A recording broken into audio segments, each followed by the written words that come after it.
I do want to say about Taylor Swift, though, she said the All Too Well video was partly inspired by Marriage Story and Kramer versus Kramer. Yes, those are movies with arguments in them. Thank you so much for the insight. Moving on. Not really an inspirational figure to me. And of course she's gonna submit All Too Well for consideration at the odds. Like, come on. She also has like designs on like directing herself, like sort of like directing films, which, has to be better than her acting.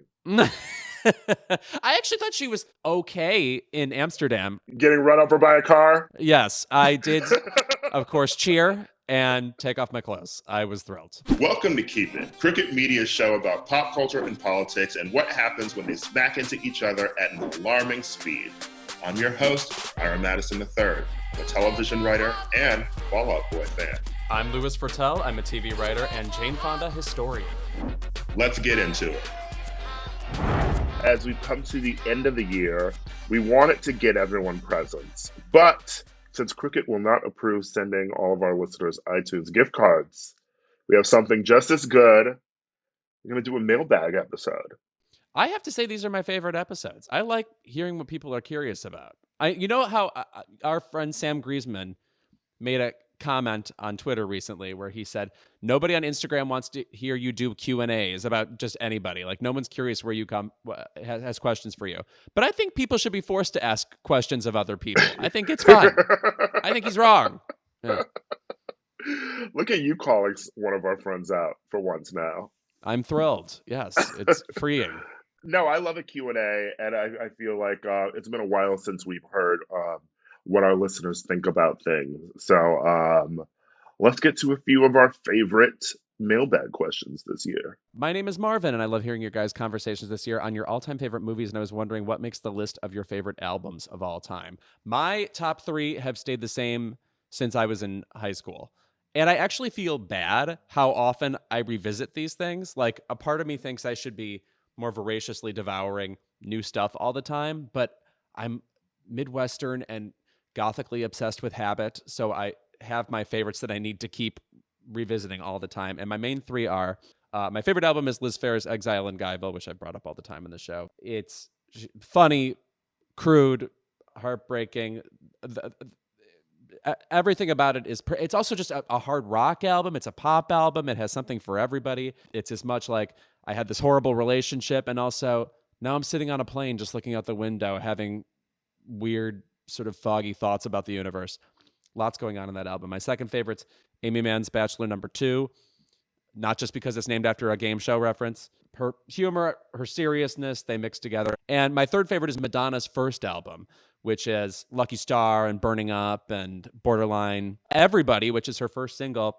And to me, that song has all the urgency, the sexual in-your-faceness, the bravado of anything she'd release in the future. And she's not even close to famous at that particular moment. You can just hear the ambition and the rawness. And I always love that particular moment in Madonna's career. I don't know about the most, but I love that album the most. That's her sort of like raucous chorus era, but then like the verses are just sort of her like having a conversation over the beat. Yes, particularly at the beginning of Everybody, where it's like, I know you want it. That's a hard question to think about. My favorite albums, I would say that Velvet Rope is always there.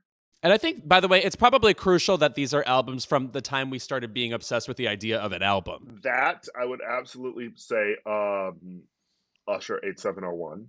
Would not have guessed. What's the definitive 8701 track? I mean, you don't have to call. It's like that's also maybe my favorite song.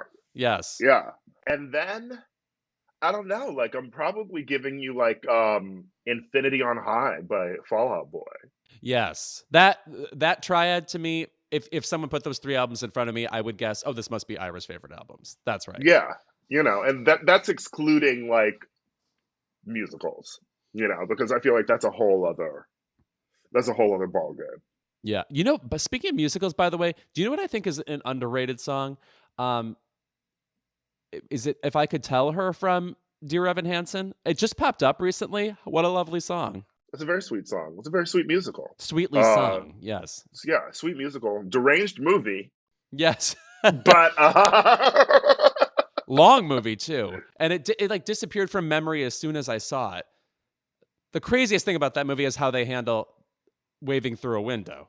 That would flop immediately out of the gate, and then you had the entire movie ahead of you. It's just the worst feeling. Anyway, I think those are appropriate for 3 music albums for me. Our next question comes from Alexis. She Okay. has a 2-pronged question. Well, she has 1 question and 1 accusation. Great. The Keep It intro song, it starts with horns and then a high-pitched voice saying something like, "Who's ready for a party?" or "Hooray." I don't know what the voice is actually saying. I've been wondering for years. Please answer. That is a remix of the song "Hooray for Hollywood." So, Shrewd listeners would have known. I'm kidding.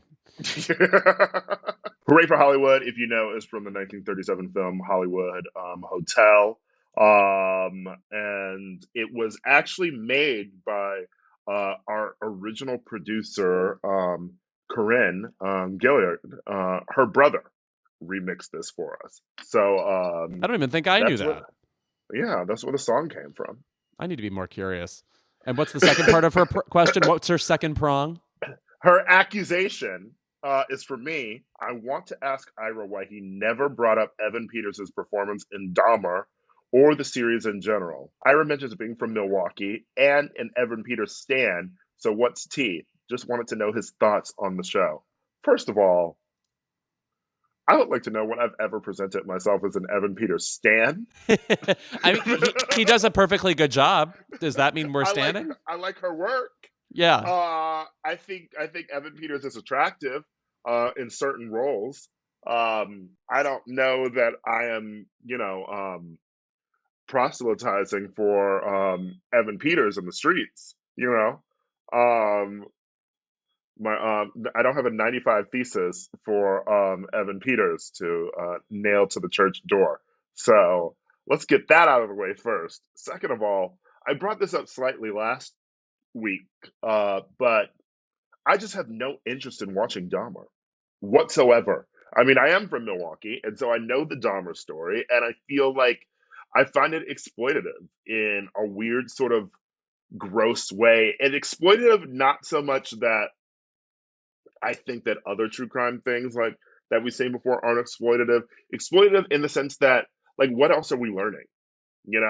Yeah, I don't feel like there's much of a takeaway, I have to say. No, I thought My Friend Dahmer was at least slightly more interesting just because it started as a graphic novel and it was at least from someone else's perspective, of someone who knew Dahmer in school. But unless you're like giving me like a different in to him, I'm just sort of like, I don't need to see a highly stylized version of Dahmer eating Black people. Fair point. I'll give that one to you. Not going to argue that one. Next question. Emily asked, if you had to cast someone other than Kate to play Lydia Tarr, who would it be? I think I want to give a historical answer for this because it's such a character for the ages. And I think it has to be an actress who is terrifying, because then when you see them crumble, there should be a different form of terror emerging from them, like that they don't have any control at all. It's like, imagine if like Trump lost all control. That would be pretty scary to see, right? Not that he's not scary already, but one of my favorite enraged actresses is Glenda Jackson, who became an MP in British Parliament some years after she won 2 Oscars. She won a Tony a few years back for 3 Tall Women. We actually talked to Alison Pill when she was on the show about that production. Yeah, I would love to see her descend into the video game soundtracking or whatever occurs in Tar.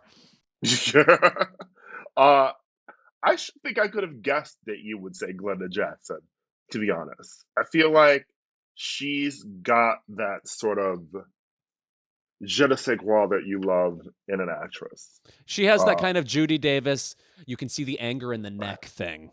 Yes. I think you need an actress with sort of a masculine pantsuit quality, like I'm thinking like later on. Honestly, it would have been really intriguing to see like Katharine Hepburn take on something like that. Yes. Oh, totally. Oh my God. That would be fabulous. that's basically who that bitch was, like IRL. Yeah, Like right. just like walking around in her like dirty men's pants, like fresh from the garden, a lot of attitude. That was basically her IRL. So it would have been nice to see a Katharine Hepburn, like a sapphic Katharine Hepburn on screen too, that sort of was more in line with maybe who she actually was than who audiences got to see Katharine Hepburn be.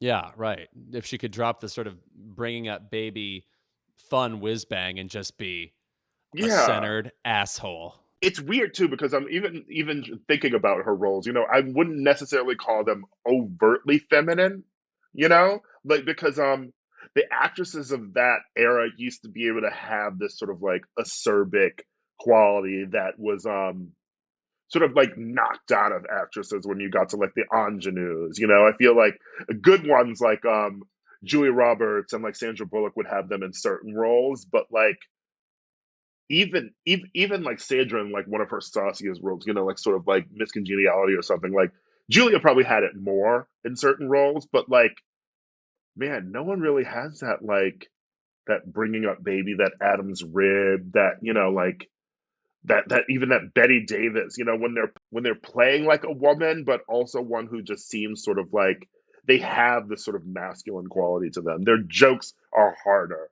Their cynicism. I would call them is door harder. slammers. These are people who slam the door. Yes. By the way, I do not hate the idea of Julia Roberts as Tar. I would like to see that also. I love Julia Roberts as hard and as, there's no other word for it, cunty as possible. Yeah, she talked. I mean, I brought this up last week too. Like she brought up.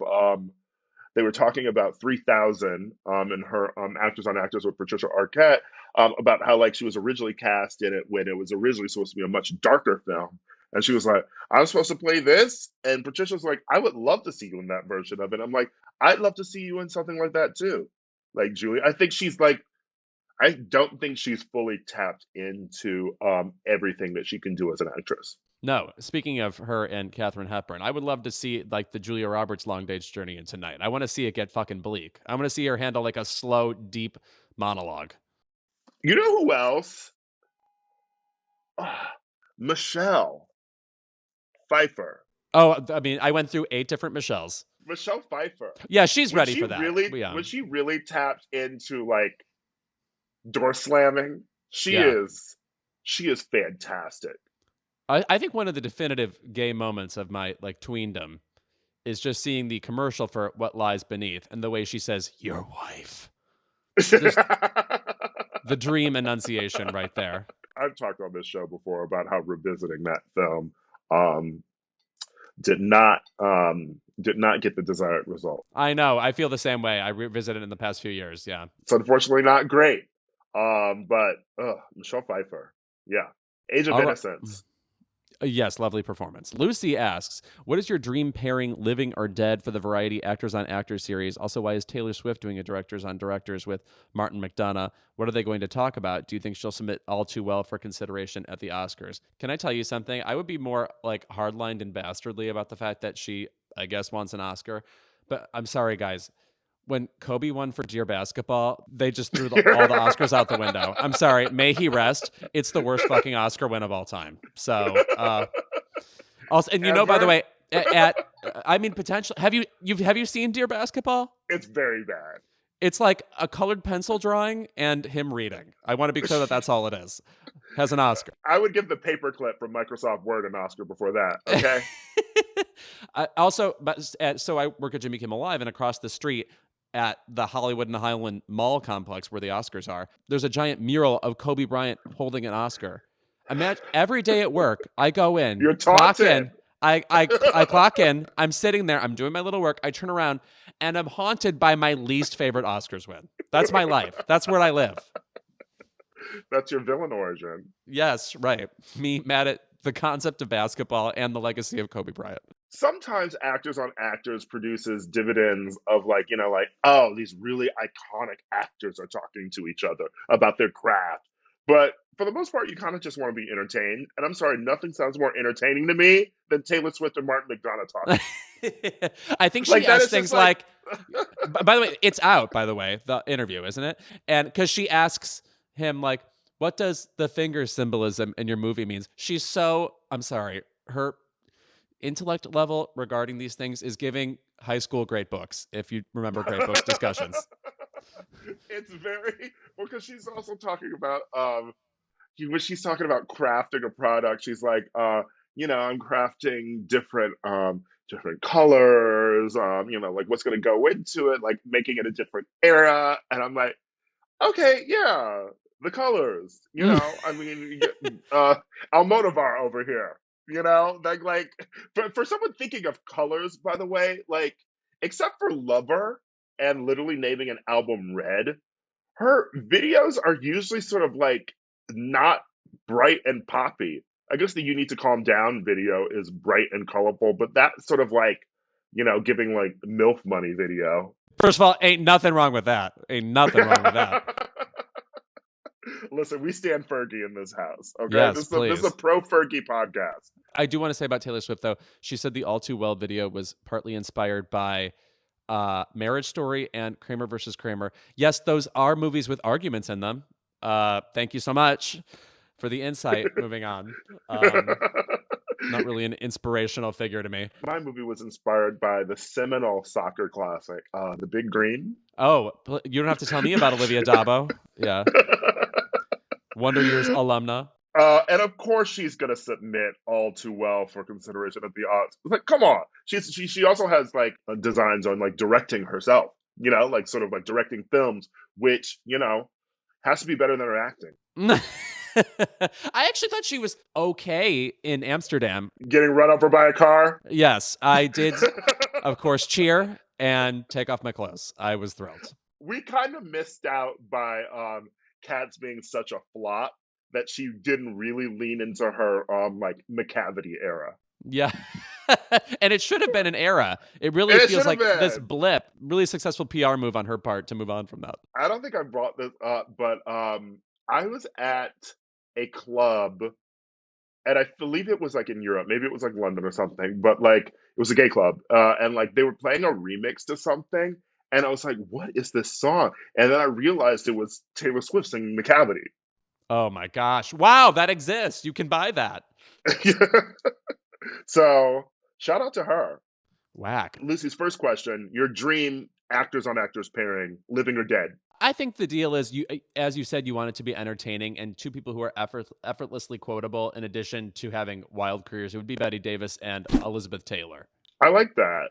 Because they would respect each other. Also, like, because Elizabeth Taylor, when her career started, I don't know that you really thought she would be like one of the defining prestige actors. And I would like to see Bette Davis size her up a little bit. Like, I saw you in Father of the Bride and didn't care for it much. But then, when you got to the Virginia Woolf era, then I started to see you. I have two. One's a joke. Angelina Jolie and Jennifer Aniston. Oh, it took me a second to piece together, but it is brilliant. Yeah.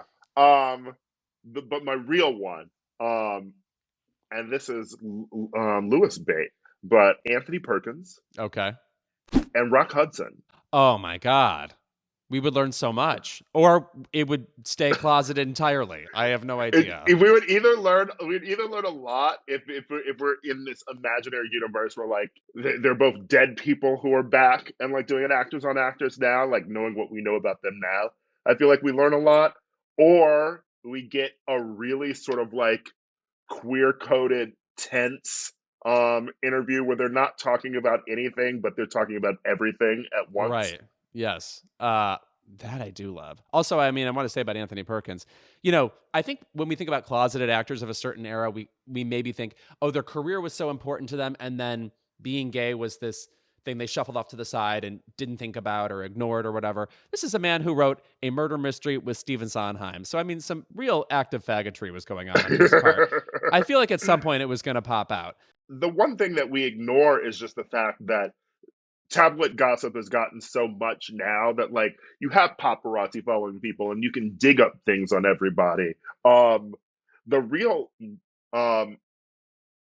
truth is that like most of those actors of that time were like living their lives freely as gay people. Those like the studios and like the tabloid writers were just sort of like paid off, or like they were protected in the media. in a way that it became impossible to do later.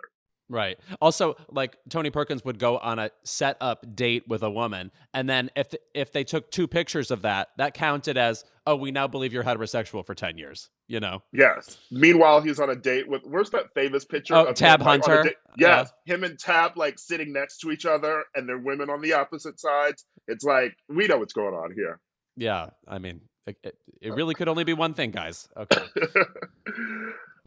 So Meredith sent a few questions ambitiously. The first one, what are the solo artists or bands that aren't well known but you're loving right now? You know what? I don't really have an answer in terms of obscure people you haven't heard of. Yesterday at work, someone told me about the song Midnight Blue by Melissa Manchester that I shockingly did not know. And, you know, Melissa Manchester, sort of a like quintessential 70s balladeer vocalist. Don't Cry Out Loud is her big song. But I feel like we've sort of forgotten that name. Midnight Blue is an amazing song. Go ahead and listen to that. I would say, you know, I'm always talking about Tennis, one of my favorite bands. Oh, right. Yes. Yes. I adore them, Patrick and Alana. But I mean, I'm also listening to Liam Bensby. I'm bringing him up mostly because he's sort of like a pop rock singer from Brooklyn, and his album appeared on a lot of songs of his appeared on a lot of my friends like Spotify Wrapped. Like people were sort of like in the know of him with his debut album. It's sort of like if you're not listening to him, then you know, then you're not getting the whole story. Okay. Maybe lastly, 2 openers, 2 people who opened, I believe, for Charlie XCX, or one of them was an opener, and someone's opening for somebody else later. But I'm really into Baby Tate, a rapper. She's fantastic, and Magdalena Bay. Magdalena Bay is great, and I was thinking about them because a song of theirs plays in Wednesday, and it reminded me of one of my tics about teen shows on TV. You notice that the teen shows on TV, whenever they have a dance scene, they always play like indie pop music or some like new obscure band. And I'm like, you are definitely never hearing that music at a high school dance. Yeah. It is always obviously 80s and 2000s rap. Yes, right. What's an independent film that you think people should be paying attention to that came out recently or is coming out soon? I just saw this documentary, All the Beauty and the Bloodshed, which is about the photographer Nan Golden and how she became this person who stood up against the Sackler family, who, as you probably know, like they have a wing in every museum there is, and they are the reason OxyContin is in the world. Like they basically fed it to the universe and have put us in the, you know, drug crisis that we are still roiling in. Nan Golden established herself as a photographer through like 80s, 70s, 80s, 90s New York, very active AIDS activist. And it really weaves her story in with how she became the person fighting the Sackler family. In a way, the structure of the movie is a little bit 5-paragraph essay for me, but she's great, very quotable. It's a 3-star movie, and I think it'll probably take the documentary Oscar this year. Okay. I've actually heard of that film, but I hadn't gotten the chance to see it yet. So I'm very excited to actually see it. I think I've talked about this already, but I just finally recently watched Drive My Car, which, you know, is independent. So but fucking good. So fucking. Yeah. And by the way, I think people treated it like, oh, this is some inaccessible thing that no one wants to watch because it's too long. The supporting actor and actress in that movie should have fucking won. They were amazing. That's all I fucking heard for like a year was just sort of like, oh, you're gonna sit down and watch this 3-hour movie. And let me tell you something. First of all, I love a 3-hour movie if it's engrossing. Yeah. You know, like I sat down with this film and it is so beautiful. It's based on like a Murakami short story, but it's just like it's everything about this is what you really sort of want in a film. Like it feels like it tells a complete story, but it's cinematic. It's doing things that you haven't seen on screen before. The actors in it are all fucking amazing. And also, we talked about Chekhov in this episode. There's scenes, you know, where like the main character's like doing Uncle Vanya, and it's sort of like it was actually reminding me that like I don't pay as much attention to Chekhov as I should, as someone who loves theater. But it's just how much he got the human condition too, and how much that Uncle Vanya like still sort of like resonates today. Drive My Car is just fantastic. Oh yeah, I mean, just it's very straight, and also not a thing about that movie is a cliche. You come into the movie, I don't know what you expect as you're watching the story unfold. Immediately, 8 things occur that are not just bizarre, but like unexpected, and then the movie is also very sweet. The movie is also very tough.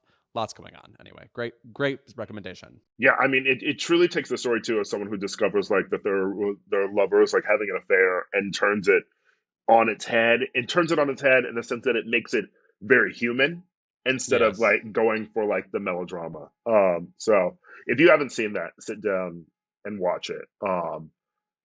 In like a space where you're not on your phone. Yes, and I can't recommend that enough. I literally just watched the movie She Said on TV recently because you can buy it for $19, and occasionally I'll just throw it in. No, go to a theater. Block everything out. It's sort of like, I think people, when they exercise, should also not have their phone nearby. And I know a big part of exercising is you're listening to music, but it's a great time to not be thinking about anything else. And I think you get more effective results that way too. Other question. What is your biggest keep it about social media? Mine right now, and this has been going on for a couple years, and I blame Bowen Yang, who started with a good thing. Bowen Yang, it's kind of her fault. Yes, lip synced the Aaron Brockovich main monologue in which Julia Roberts reads somebody to filth for comic effect, and then posted it online. And we loved it because it's a really verbose monologue. It's hard to get all the words right. And he got all the micro facial expressions of Julia right, too. So it's this effective comedy video. Homosexuality, unfortunately, figured, what if we just lip-synced really easy things that were 5 seconds apiece and then also called that comedy? And now that's what TikTok is? Guys, we are smarter than this. These are stupid choices. If you're like a muscle-bound, influencer type, and you're thinking, should I lip-sync something from the White Lotus right now? Girlfriend, I'm telling you it's a no. I'm telling you no. Please don't do it. There won't be any laughing. And here's the thing, which is not to say that our friend Bowen Yang is not debonair and sexy. But here's a tip. If you're doing a lip sync and you're hot and you have a 6-pack and your shirt's off during the lip sync, people aren't coming for that lip sync, baby. Right. I think and the you art's know lost. it, and we know it. And it's give it up. Right. That's, I think, a huge part of the problem here is like the idea that, oh, here I am sincerely presenting comedy. The fuck you are. The fuck you are. Somebody named Colton. Shut up. Yeah. My biggest keep it about social media is right now people being angry about the new Instagram feature, which I love. It's like you can add statuses now. It feels so AIM and throwback. And I'm like, it's fun. It's fun. God, an AIM away message. Just the sheer Hall of Fame passive aggression. Just like having a normal conversation with somebody and then leaving and putting up dour song lyrics. Love it. Like, what's the message we're sending? It's very confusing. It's like, oh, I want this boy at school to know that I'm into him. Let me put up this like vaguely romantic lyric for everyone to see. But I'm not necessarily saying anything. But I'm sending you a message. Always fun when you would write like "be right back," like "brother needs the computer" or something. So bring that back. I miss hideous colors of fonts on hideous backdrops. I miss like a hideous neon green italicized away message on a pink backdrop. Just, that like vomit-inducing watermelon motif that we thought was acceptable throughout the 2000s. Also, there's just something about the skill that we all had of capital letter, non-capital letter, capital letter, non-capital letter, writing words like that. We were all the fucking Riddler. Yeah. What are your favorite music, TV, or film podcast suggestions? I think we've basically covered that here. I don't listen to podcasts. My life is mostly devoted to music I already have and also Sirius XM radio because, as you know, for some reason, me And all of my brothers, we are all Gen X. And yet I am not Gen X. I was born in 1986. But all of my brothers and I have a weird kind of, we miss the radio. Like, we miss owning music. Like, everybody in my family is obsessed with having CDs. I can't explain it. I don't know what's up with my family, and I never will. My favorite podcasts are whatever podcast I'm guesting on. Oh, that's narcissism. Normally, you don't say the quiet part out loud, right? Yeah. I also weirdly don't listen to podcasts. I listen to it daily every now and again, our nemesis. And I will listen to I listen to Pod Save the World sometimes too, when like something is really going on in the world and I'm like, I don't even know where that country is. I'll do that, and I will listen to like a slow burn or like if you give me a short, almost documentary podcast where someone's like, this is 4 episodes, that I will do about something pop culture or something. I'll do that. But otherwise, like weekly or day to day, my brain has too much going on in it already. That's how I feel. Also, if I'm listening to a conversation, I better be in the conversation. Now Right. I'm the narcissist, see? Plus, if we're listening to combos constantly, then we're not going to have time to watch and consume the other stuff that you want us to talk about on Keep It. Right. Time is money. I will say I do love, it's been a minute since I've listened to it, but I love, well, actually, I love It's Been a Minute, too. But I love Who Weekly, Bobby Finger and Lindsay Weber. I mean, those people provide a service. I listen to Who here are Weekly. names. Here are names that's you should fun. know and also shouldn't know, but here they are. Yeah, that's and it actually taps into like, I'm ashamed that I know so many of the celebrities that they talk about on Who Weekly, but I mean that's why I listen to it, because it's very much that fun dissection of stan culture. So Right. I like Who Weekly as well. The way we feel about Douglas Sirk and Meryl Streep, they feel about Kaya Gerber. So there you have it. Addison Rae. Yes. Insane names that we just say sometimes. Okay, one last thing. This is from Amelia. Hot take. Nick Cage will win an Oscar in the next 10 years. He only has 2 nominations. And it does feel like there's this bubbling under Tom Cruise-like fandom for him, in that he's the only one that does the thing he does. And we do appreciate it. It's not like we don't think he's less than a genius. But you're right. It does feel like it's a mix of the right project for the right guy. And he's so specific and people love him. I don't know about 10 years, but somewhere in that vicinity, he'll be nominated again anyway. Is he interested in that anymore, though? I mean, I feel like we're so far from adaptation. Right. I mean, people did love that movie I actually hated. The Unbearable Weight of Massive Talent. I actually hated that movie, but he was so good in Pig. He has a nomination. He won an Oscar, though. Yes, for leaving Las Vegas. This person thinks she'll, So why does he need another one? Some people have money. Amelia, let me tell you something. He has enough. He has enough. Okay? He's a Coppola. That's true. Wow. He's a Coppola. He has an Oscar. Like, there's probably a wine named after him too. I don't know. There's so many Coppola wines that I've like never like. I'll see a new one and I'm like, oh, you have one too. Also, he at some point has owned every weird thing in the universe. He owns like weird haunted New Orleans estates, and he had like some gigantic python he owned at some time. He's one of these crazy like MC Hammer type people who needed to possess every single fancy thing that we had. At one point, he's also the star of the greatest rom-com of all time, Moonstruck. So he does have enough. Yeah, stop giving him things. Stop giving these Coppolas things. And we keep getting more of them, by the way. They keep leaking out of the woodwork, out of the vineyard.